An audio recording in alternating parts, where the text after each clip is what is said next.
Thank you for coming in so early. So yes, I'm Helena Handschuh. I'm a Rambus fellow, but I also have the pleasure of chairing the RISC-V Security Standing Committee. So let me try to give you a few words of overview of why we think an open source approach for security is the best thing to do and how we're going to try to get there and try to achieve security for RISC-V based processors and RISC-V based world more generally. So why do we need an open source approach in the first place? Well, you always know that when you share specifications with others, with your peers, you get good feedback. And so we're thinking that doing this, making it open, and having everybody take a look at it will go a little bit faster in development. And it will also help spot security issues, security bugs faster if you have more eyes looking at specs.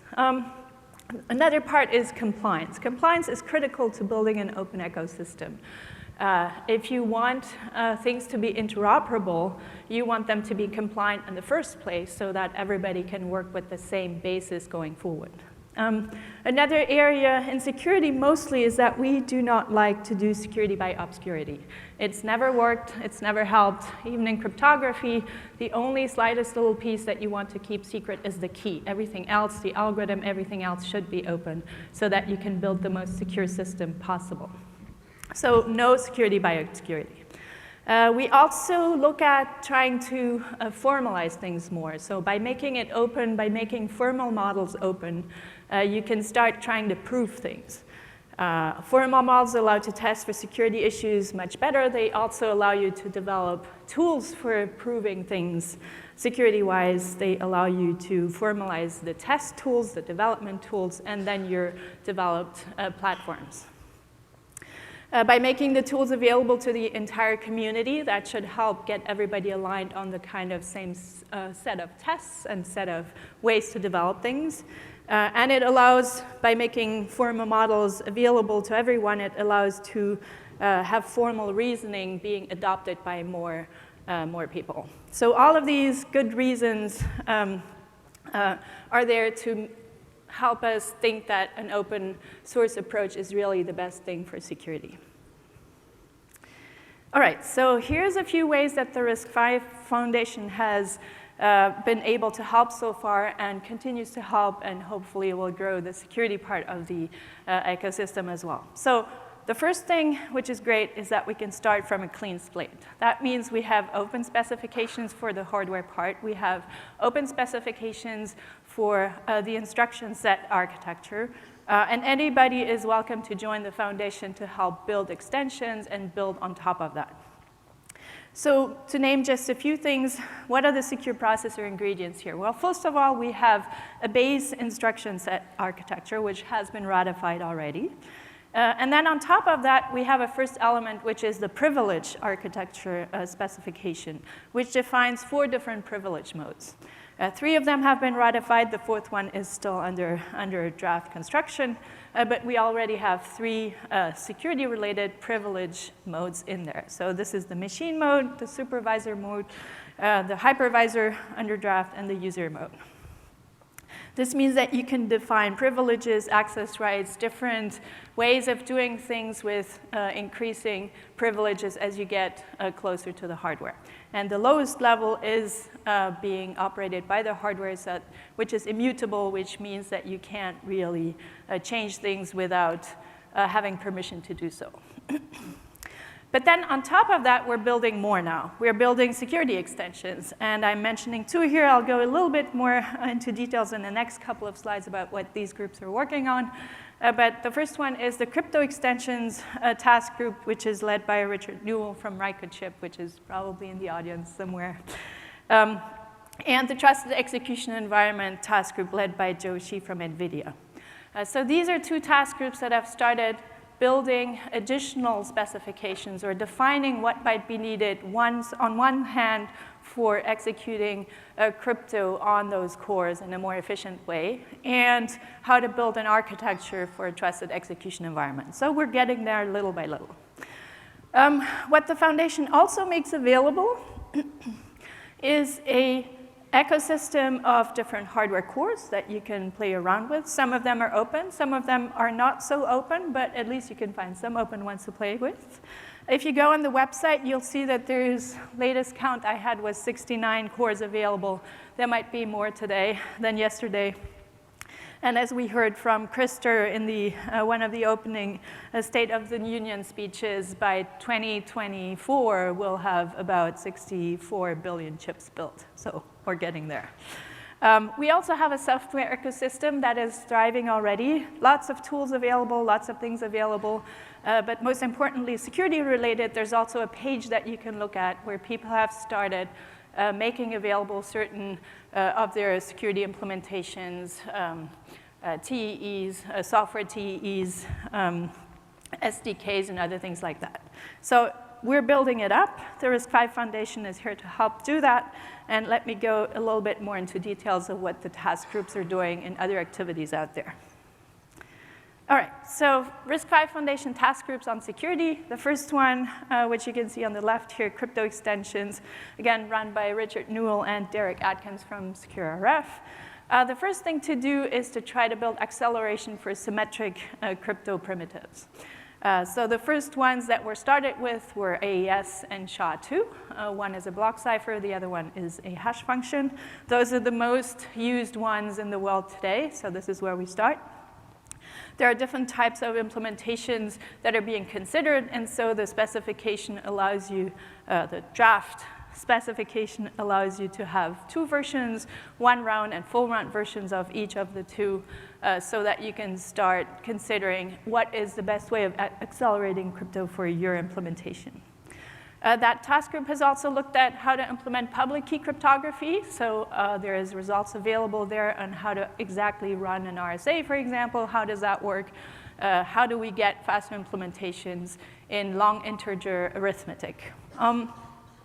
The approach, I should say, is based on vector extensions. So this is to allow for higher performance. But there's also now some thinking on what to do with really more tiny and embedded systems and how to accelerate things there. So in order to run the software faster on those tinier little platforms, we're now looking at, in that group, we're now looking at kind of a more lightweight approach with scalar versions of the instructions, and trying to simply have much smaller instructions such as rotates or little things that will accelerate cryptography that's typically used in S boxes and things like that, bit permutations and things like that. How do you do that faster in that smaller world? Okay, so one university I wanted to mention was Bristol, because they came in recently and added some of these things into the task group, and they're looking at trying to make a draft standard out of it.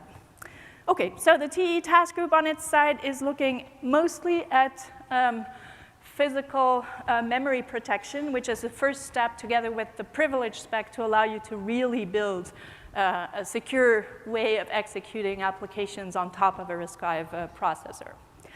The one that's being looked at is currently under poll, and the next one they will be looking at is the IO-PMP itself. And then after that, there'll be work done on control flow integrity. Somebody asked that question on Monday in the members' meetings. How do we deal with control flow integrity? This is one of the action items that this group is working on. On the software side, it's more about how do you securely boot up? How do you propose a secure monitor architecture? How do you have trusted applications talk to each other once they are loaded? How do you interface at the TE level? What are the APIs? How does that all look like? Speaking of which, TE APIs is a big topic that another group is working on, which is very well known, which is the Global Platform Standardization Organization. It's one of the biggest security standardization organizations in the world, and Global Platform reached out recently saying, hey, you know what, RISC-V, we started hearing about it. Looks like this is a very thriving ecosystem. We need to work together. So that was great. So we have discussed a little bit with that organization what to do. And so about 2 months ago, an MOU was signed with a global platform, which makes formal liaison possible between the two groups so that we can exchange feedback on draft specs and work together on things. One of the first action items here that we've been discussing is, well, how do we make sure that these TE APIs that are standardized by global platform actually work for us in RISC-V?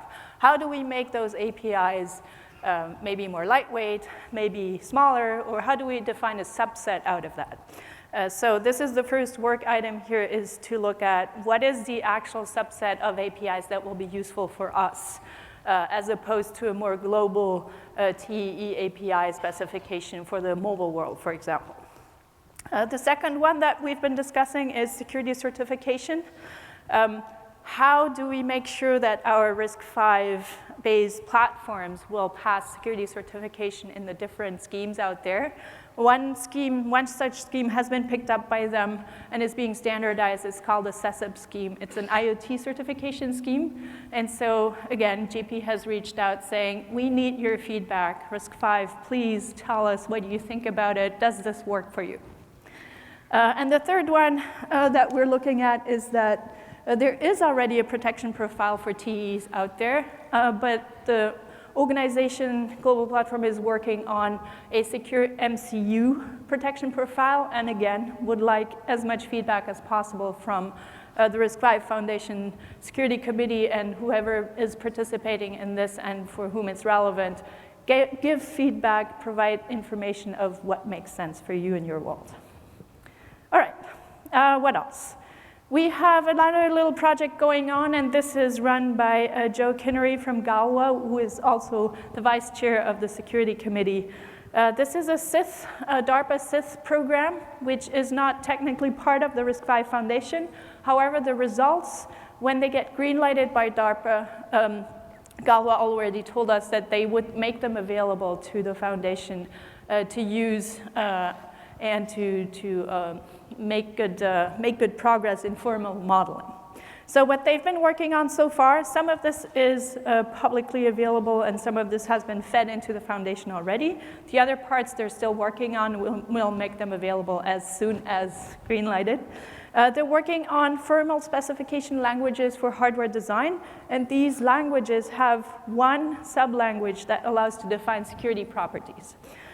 So now that you have a language, you can define the security properties for your platform, and now you can try to formally prove that your developed platforms and that your specs actually meet those security properties. That's kind of the goal of what they're doing. They already have a domain model specifying those security properties, mostly around trying to formalize buffer and memory errors, which is the most common widespread issue, security issue that you can have out there. So this is the first step, but they're working on doing more. And one more step that they're looking at in the near future is how to address the newer style of side channel attacks that we've all heard about. They have developed a tool called Bespin. It's a tool suite for formal reasoning, as I mentioned, and a subpart of that called Grift has been made already available to the RISC-V Foundation. They've also started working on platform specs. The first one has been published as a security-enriched ISA has been published at DEF CON this year. It's a secure voting machine prototype if you want. Both hardware and software here are open. You can look at it, you can try to break it, and whatever you find security issues-wise, they're waiting to hear some feedback so that progress can be made there. Again, all of this is meant to be able to formally prove and verify that your platforms are secure. And they're working on 6 more RISC-V-based SoCs, and we'll be bringing out more platform specs related to that in a few months.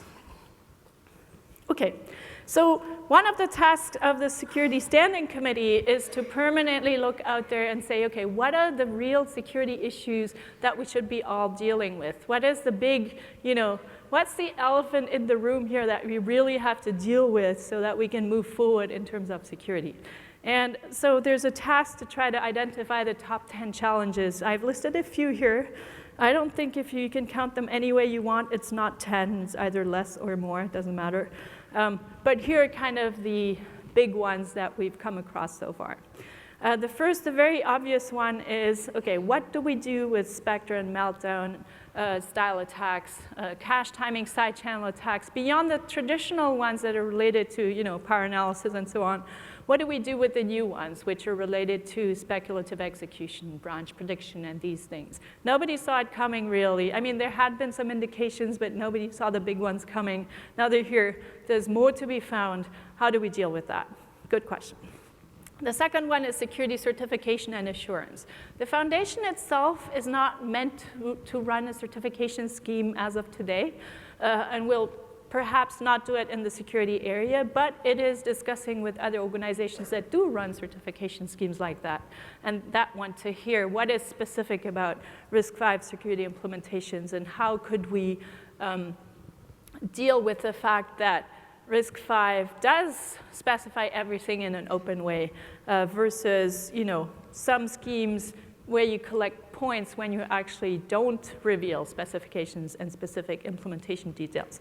So how do we deal with open source versus confidential proprietary implementations that the labs at least consider of giving you extra points for that? And we're saying, no, we want extra points for publishing everything because that means more people have looked at it. So interesting discussions going on. For the moment, security certification for the implementation aspect is out of scope of the foundation because we stop at the spec level. But you know that if you go for the highest security levels and highest levels in certification schemes, the implementation is a fundamental aspect out of it. So what we want to do is find a way to put hooks, at least, in the specs so that implementers have something available to implement ways of dealing with, for example, cache timing side channels. Another one is post-quantum crypto acceleration. So we're a little bit ahead of time because these machines won't exist until another 10, 20 years, maybe. Who knows?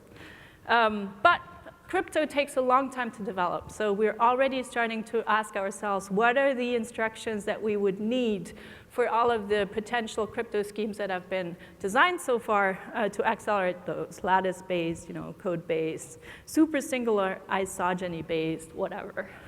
Which ones will accelerate those? OK. And finally, we have a question around security vulnerabilities disclosure programs.